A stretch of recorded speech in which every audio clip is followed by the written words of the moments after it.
What is going on, everyone? Welcome back to, I think, the first ever video I've done under the new title of the channel. Used to be Draft Nerds, but now it's Campus Hoops, as we will focus a lot more on college basketball. There still will be a lot of draft content, but mainly I did just want to touch on college basketball because that's where I just felt the channel going.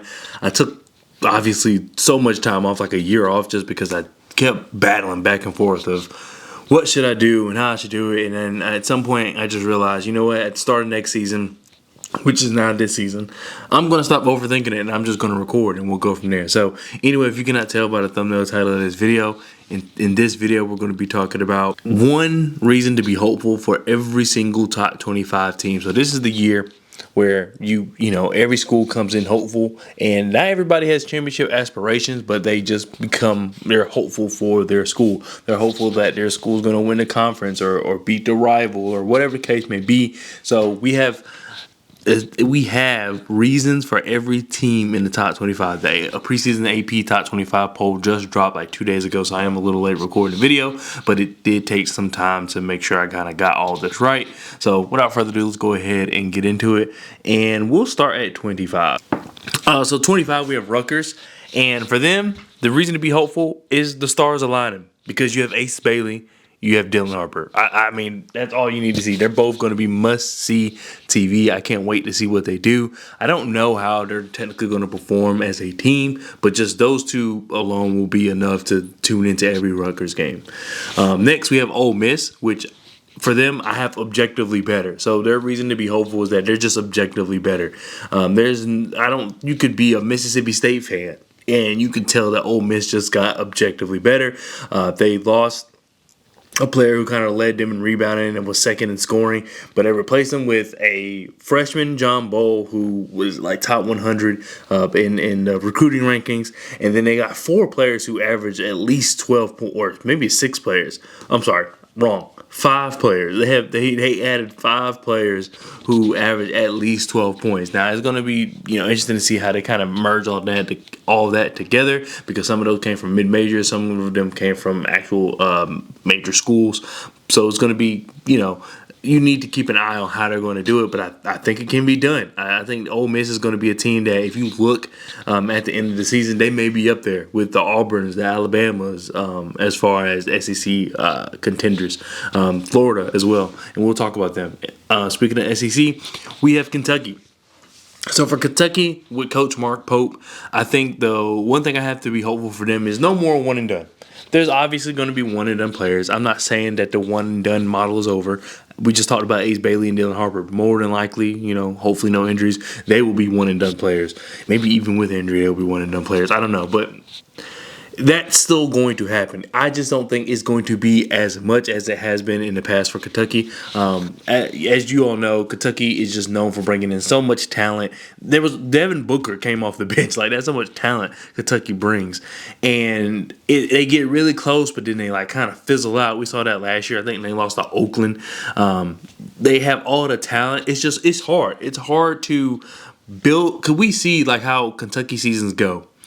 It's really hard to bring a bunch of freshmen together. Like, your key players are freshmen, your best players are freshmen. It's hard to bring a bunch of freshmen together, kind of get them to play, within the confines of the team without stepping on each other's toes, gel together, get through to just the rigors of a regular basketball season, then go into the tournament. Well, then go into the SEC tournament, which the SEC has been a lot better than years past, and then go into the regular tournament, which I just feel like the floor for college basketball has risen dramatically. So it's just tough. And I don't think that's going to be the case for Kentucky anymore. I think that now we're going to see them be more of a school that likes to build their talent. Of course, it's going to help to have that star freshman come in and be a one and done. But I think they're going to be more. And in my notes, I have UConn and Baylor, but that's just because they're recent schools who have kind of built this way. Where yes, they may have a freshman to come in I'm losing the name. Like UConn last year has Stephon Castle, and then Baylor, I don't remember who was it. Dylan Mitchell. I know Dylan Mitchell transferred, but either way, The point is, they had some freshmen, they had some younger guys, but then they had also upperclassmen to balance it out. And I think that's what we're going to start seeing in Kentucky. So while that may not translate to a championship this year, I think it's going to be a building block and a step in the right direction for that school to kind of be able to build some culture. Next, we have at 22, we have UCLA. And for them, the reason to be hopeful is that they're in the Big Ten, and they can make a statement right away. So the Big Ten is not of the Big Ten of old, just because you got teams like Michigan is I'm not saying no longer, but Michigan's right now going through some changes. Michigan State's going through some changes. Purdue just lost Zach Edey.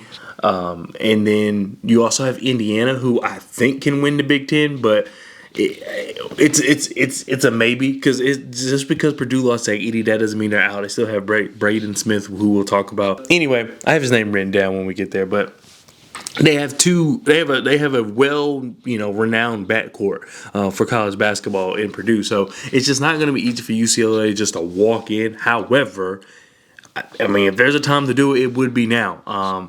The Big Ten can be challenging, but I like what UCLA has put together. It seems like a roster that really fits.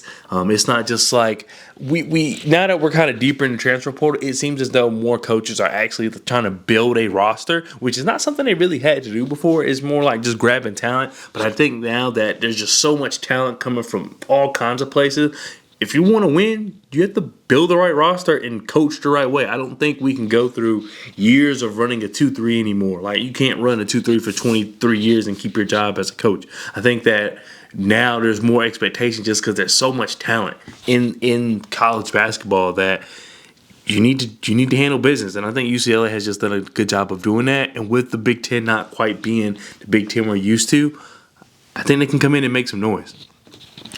For Florida, speaking of roster construction, at 21, that is what I have for them. Roster construction. I think they've done a really good job. They lost Tyree Samuel.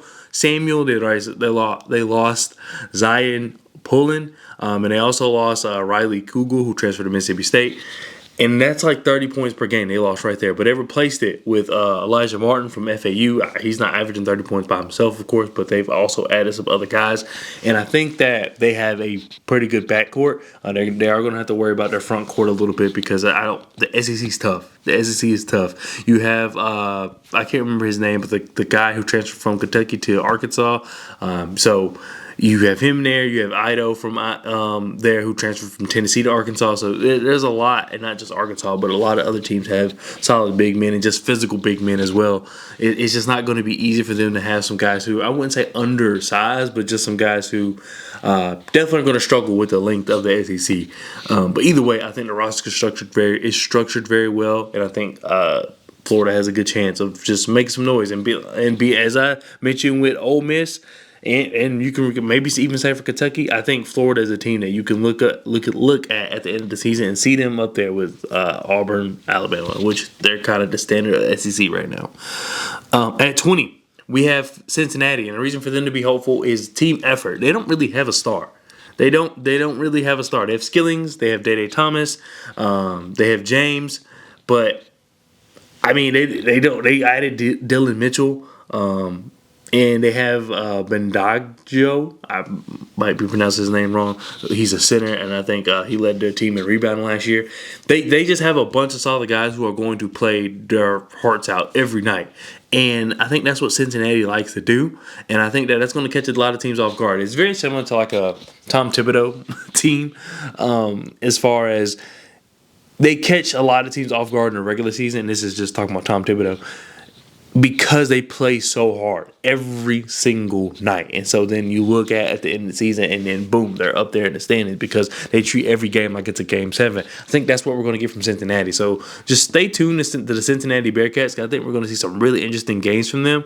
And I just wouldn't be surprised that by the end of the year, they just out effort everybody. So now we'll go on to Texas at 19. And what I like for them and the reason for them to be hopeful is even though they lost Tyrese Hunter and Dylan Mitchell, they have proven newcomers. So they added Arthur Kaluma, they added Kent, they added Tremont Mark, and they added Pope all have success at their old schools. And while, like I said, while losing Tyrese Hunter, while losing Dylan Mitchell, I think having a bunch of guys that shown that they can play at a high level at their other schools from all walks of college basketball, I think that's going to be huge for them, because you just have guys that have different skill sets. That I think that team is now going to be like very flexible. They're going to be able to run a bunch of different lineups, and I'm very excited to see that. The problem is the Big 12 is a lot harder. You added some schools, and then of course you have Houston in there. You have Baylor in there. You just have some tough schools, so it's not going to be easy for Texas. But if you are going to use the transfer portal, bring in guys, and you do have expectations to be a good team. Bring in guys who you know can play college basketball, and that's exactly what they did. At 18, we have Marquette, and Marquette, I think 2 years ago, they won the Big East, and then last year they did not, because that UConn team was just amazing. This year, UConn is not as amazing. They lost Kolek, they lost Iguodaro, who's now on the Suns, and Kolek's on the Knicks, and they both look really good, actually. I like both of them coming in, going into last year's draft class. But with Marquette this year, I still think UConn has the edge. I still, at the end of the day, think it's UConn's conference to lose. Not because they're just so much better. I really think that it could be Creighton, it could be Marquette, it could be UConn. Like it could be any of the three. I wouldn't be surprised. But I just, as a team who has won back-to-back national championships, you just kind of have to. It's one of those things. You just give Dan Hurley the edge and be like, okay, I've seen him do it. Let's see what he pulls out of his hat this time.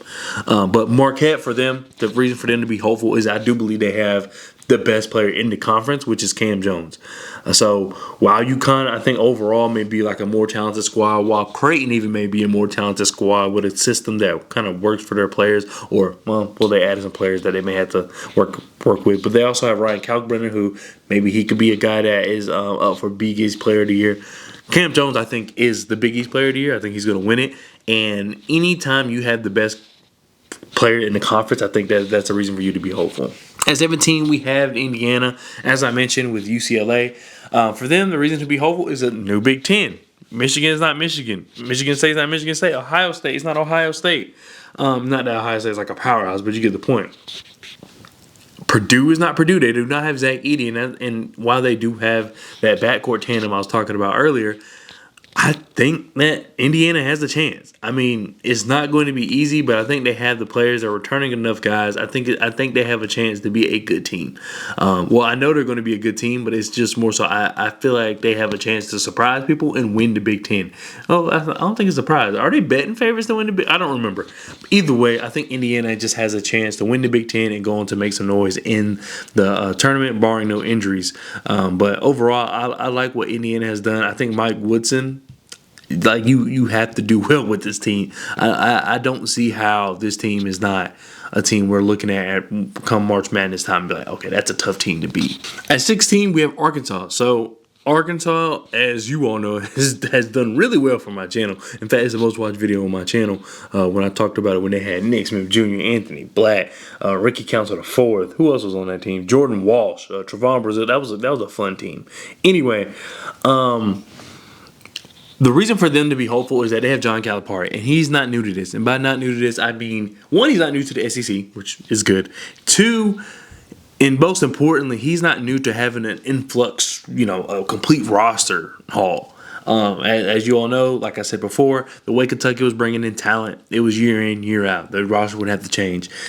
The roster has completely changed since Eric Musselman went to USC. But they have Jonas Ado. They have Trevon Brazile, Zvonimir Ivisic. That's who I was trying to say earlier. He can stretch the floor. They added Carter Knox, who's a freshman. Ido Thiero from, he transferred from Kentucky to follow Calipari. Jonell Davis from FAU, and he played very well both times for FAU to be in the tournament. They got brought DJ Wagner. They just have a lot of guys, and they're all talented in their own way. But it is going to be hard to kind of find where everybody fits. But like I said, if there's a coach to do it, it's John Calipari. At 15, we have Creighton, and their reason to be hopeful is their replacement. So they lost Trey Alexander, which is tough, and they lost Baylor Shireman both to the NBA draft. I think Alexander went undrafted. Did he go undrafted? I don't remember. But either way, he's on the Nuggets now, which is an amazing fit for him. And Baylor Shireman going in the first round, I believe, to the Celtics. I think that's huge for him because I think he fits perfectly there. But anyway, they added Jameer Neal and then also added Pop Isaacs. And they're both inefficient, but I think in that system, it may work out for them to, get some better shots and maybe not take such bad shots. I would like to see what that looks like. But like I said, the reason for them to be hopeful are those two guys. And while they're not a one-on-one comparison to Trey Alexander or Baylor Shireman, I do think they just soften the blow a little bit. And I think that Creighton can still continue to be a good team. That's kind of what I mean by that. So we'll see. But I'm excited to see what happens there because if those two players, if Jameer Neal and Pop Isaacs they can actually hit shots as far as consistency, I think that will just open the floodgates for everybody else on that team. All right, at 14, and as I mentioned earlier, we have Purdue. And their reason to be hopeful is leadership. Like I said, you lost Zach Edey. Mason Gillis went to Duke, I believe. And that's tough. Zach Edey went top 10 and is going to be an NBA starter. And he looks really good. I say really good, but you know what I mean. But Fletcher Lawyer, I don't know where I got LJ from. I don't know why I want to call him. I think that's a different school. Either way, Fletcher Lawyer is who I was thinking of. Sorry, Fletcher. And Braden Smith, I really like Braden Smith's game. I think that I've said this before, actually, on this channel. They reminded me of a Gonzaga team where they had talented players. I'm not trying to say that, but it's just the system for those players just worked so. It was just like a well-oiled machine, and that is why they're so good. And one thing about a well-oiled machine is you can replace parts and it can keep running.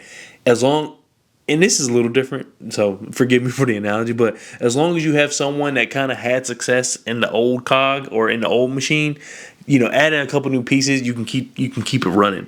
And with Braden Smith, Fletcher Lawyer, you have just that. So I'm really excited to see what Purdue does. I was about to say Purdue do. I'm really excited to see what Purdue does. I don't even know if that sounds right. Is that proper English? I don't know. Anyway, Purdue's a good team. I think that they're going to have success.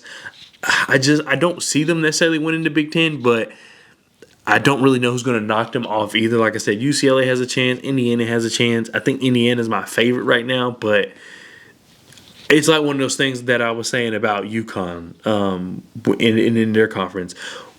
Can I really pass up on them and say they're not going to win it? It's hard to say that. Next, we have Texas A&M, and their reason to be hopeful is just running back. A lot of players from last year's roster, including Wade Taylor IV, are back. And so it's just you just want to see kind of how they gel together. Well, they're going to gel together because they were like a shot away or overtime away from really making some noise in March Madness, and here we are. I think I don't know, man. This is a team. Like I said, they've returned a lot of guys. I just don't. 13's high, and I know we're not here to talk about it. We're talking here why to be hopeful, and the reason to be hopeful is that they're basically running it back. But I just don't want anybody to be disappointed. I was really, really high on them last year, and then it kind of just fell apart. We'll see. We'll see how things go. But you have Wade Taylor IV, and I really like his game. Next, we have Tennessee. And my thing for them is a reason for them to be hopeful is seniority. We'll kind of speed this up. I feel like this video is getting a little long. Ziegler is their only returning starter, but they have Chaz Lanier. They have Darlin Stone DeBar. They have Igor Milicic. And they have Felix Akpara from Ohio State. And for them, it's just seniority. It's similar to what I said about Texas. It's just that you're bringing in guys who are proven. And you're kind of doing the same thing here, but they're just all upperclassmen. They're all going to find a way to fit in. I don't think you're really going to have any issues. Like with Texas, there may be some issues because all of those guys were just so talented. Same with Ole Miss, actually, too. All those guys were also just so talented, and they were kind of like the guy on their team or close to being the guy on their team. With Tennessee, they just brought in some guys who are key role players for their respective teams, and some of them were the guy, but still. And you're just putting all that together. And I think that the way Tennessee plays, it's going to allow everybody to get a chance to get theirs. But overall, I think Tennessee, they're going to play defense. They're going to make it tough. That's another team that I actually forgot when talking about top of the SEC. Tennessee's definitely going to be there. Speaking of the SEC, we got Auburn. They lost Aiden Holloway, and then they lost Katie Johnson. Katie Johnson went to George Mason, which I did not know until research for this video. And then Aiden Holloway obviously went to the Ops. He went to Alabama, which as loyal as he gone. I just feel like that's a thing. Like I would go I feel like it used to be like maybe it's more so football than basketball, even though they're both showing that they're decent at both. Even though Auburn is not doing the best right now in football, but you get the point. I don't know. It's just weird that he went to Alabama, but I get it also because I think he's from Georgia, so maybe he just didn't want to go too far and didn't want to go to Georgia. Anyway, they're returning Broom. They're returning Baker Mazzara. They got Miles Kelly from Georgia Tech. I almost said Georgia State. And then they got JP Pig. I don't know we'll just call him JP from Furman. I think that with them, their one reason to be hopeful is just the reinforcements. I think that's some good reinforcements. Aiden Holloway, I liked his game, but it wasn't like he was just really jumping off the screen. It wasn't like he was just the top end talent you really thought he was going to be. But Miles Kelly is the truth, in my opinion. And then JP, I think he's pretty good too. So replacing those two guys, Katie Johnson was inefficient. So it's just I think that who you replace those guys with are better, and I think it's just only going to make your team better. And all right, now we're in the top 10. And for Arizona, the reason for them to be hopeful is I have what's love got to do with it, but that has nothing to do with I just couldn't resist it. But Caleb Love is going to be the reason this team goes.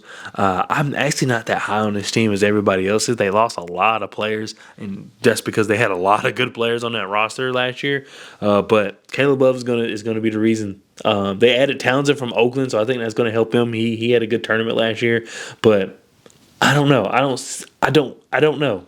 Being in the Big 12, got Baylor, you got Houston, you got Texas. Who else? I know there's some schools I'm missing, but either way, the Big 12 is just going to be rough. And I think Caleb Love has what it takes to kind of, if he just can really find himself, I think that he has what it takes to, keep this team. I wouldn't say afloat. I think that's what other guys are going to be there for. Like his supporting cast is going to be there to keep the team afloat. But Caleb Love would be the one to show people why they're top 10.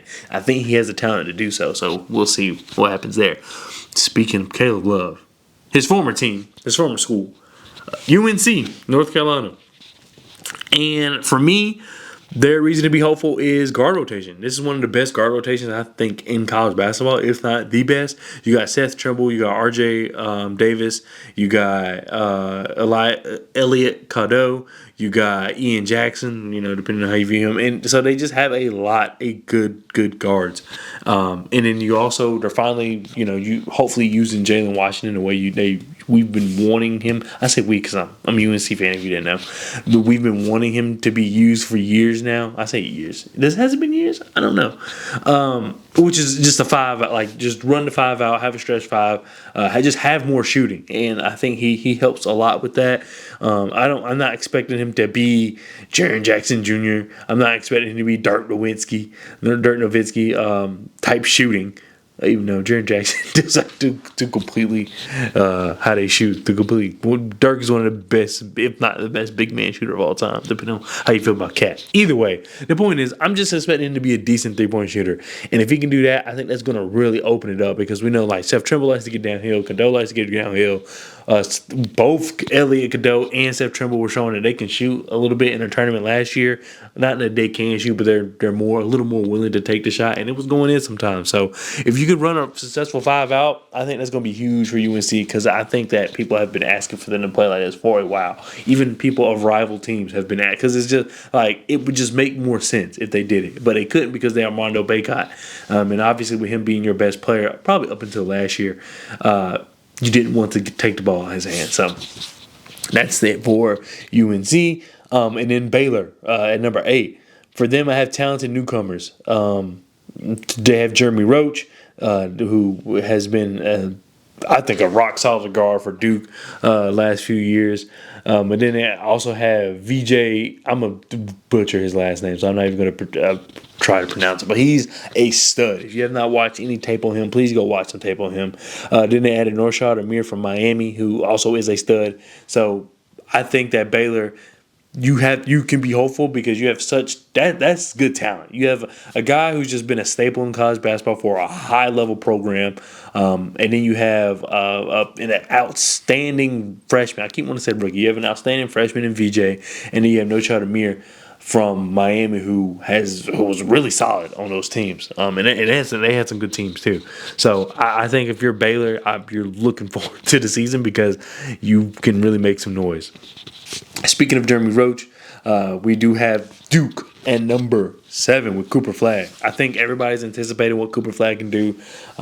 That's their reason to be hopeful. I mean, you also have other guys like Common Molich, I believe is how you pronounce his name. Tyrese Proctor, Caleb Foster, Mason Gillis, Zion James. Lots of names on there. Lots of talent. And I think that talent, as painful as it is to be positive about Duke, what's cool about this team is that I feel like we know Cooper Flagg could take over some games, but the roster around him is so talented that you can preserve him. You don't have to run Cooper Flagg to the ground to win games. I think you can just have him there. He's going to impact the game, just by being on the floor, but you can rest him in a way to where, all right, now we're late in the game, take over. Or this is a tough matchup. We're on the road. Let's get ahead early. Take over, and the other guys can keep the lead or whatever. I think that allows you to just be more mindful of how you use Cooper Flagg, and I think that's only just going to have them even more ready for the ACC tournament and so on and so forth. So I think that this is a very talented roster, and 7 might be a little low for them. Next, we have Gonzaga at 6, and my reason to be hopeful for them is just talent. As I mentioned with Purdue, there's nothing that really sticks out. They're just a very talented, well-oiled machine. That's just anybody who goes to Gonzaga, that's just what they do.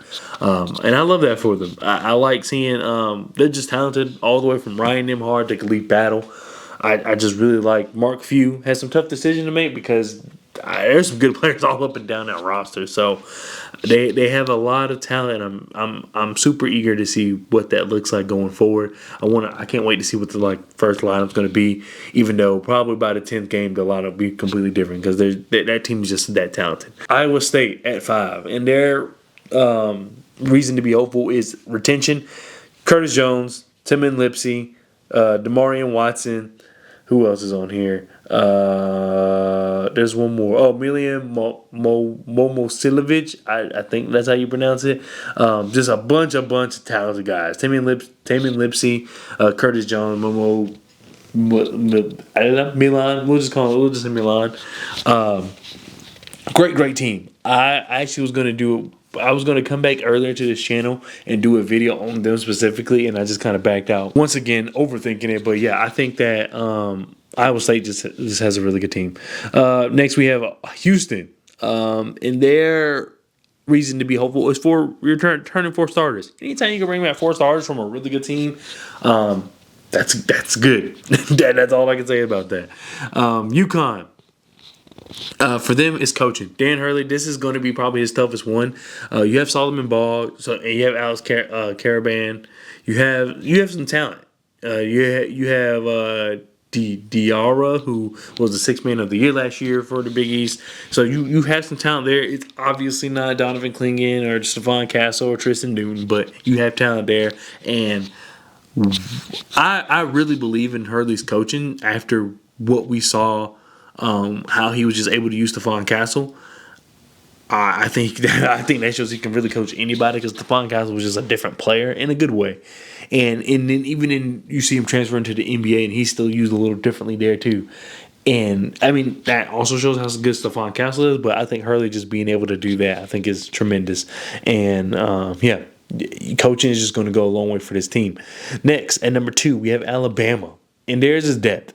That's a deep team. They lost to the eventual champions in the Final Four, and that's their first ever Final Four. But Mark Sears, Clifford Amuri, I may be pronouncing that wrong. Grant Nelson, Jerron Stevenson, who I really like, Darian Reed, freshman, Latrell Wrightsell, Holloway. Did I say Aiden Holloway earlier for Auburn? I don't know. I might have said his first name wrong. Either way, deep team. Deep team. And the way Alabama likes to play, I think they all kind of fit that. And I think that having those guys being able to kind of fit that system so well it's going to be dangerous. Nate Oates just does a good job of having these guys ready. And usually they're kind of like the underdogs. I think that's the first time you see them as like everybody's expecting something from them. So I'm super excited to see what happens there. Lastly, we have Kansas. And for Kansas, I just have Bill Self. That is my reason to be hopeful. Bill Self, I think, is a tremendous coach. It seems like it doesn't matter what roster he has. If you think the team's not good enough, they end up being great. If they're number one, they show you why they're number one. I mean, I know, of course, sometimes they fall off, but you could argue that Kansas probably should have like 2 championships in the last 5 years because of the COVID year, but they look like they're very well. We're going to be champions that year. I know a lot of people talk about that, but Bill Self just always has his guys ready. Last year, it kind of didn't work out, and I think they just hit a bump. Like, they really couldn't. It was just weird. It was just some weird stuff going on, injuries and whatnot. But I think this year, they have a chip on their shoulder. They're returning some guys like KJ Adams, Hunter Dickinson, DeJuan Harris, but then you also bring in Rylan Griffin from Alabama, which I feel like up and down his top 25. I was able to talk about one team and boom, the other team is some way related. But either way, Bill Self, it's not necessarily just coaching for him.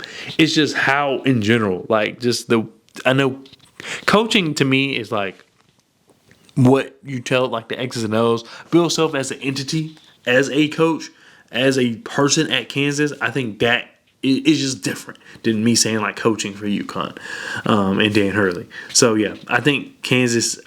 I see why they're number one, and I want to see if they can prove that they're number one because they can. Watch out. But anyway, thank you so much for watching this long video. Did not expect it to be this long. I actually expected it to go a little quicker. I ran my mouth a little more. And I'm trying to get back in the swing of things. So I know I made a lot of mistakes with names and stuff like that, but I'll get better. I tried really hard to research and make sure I say this right. Make sure you say it like this. And then obviously when you cut on the camera, everything goes away. So forgive me, but thank you so much for watching. And I have no idea what my next video will be, but it's definitely going to come soon because I want to drop a lot of content for you guys. But once again, thank you so much for watching. And I'll see you guys next time. Peace.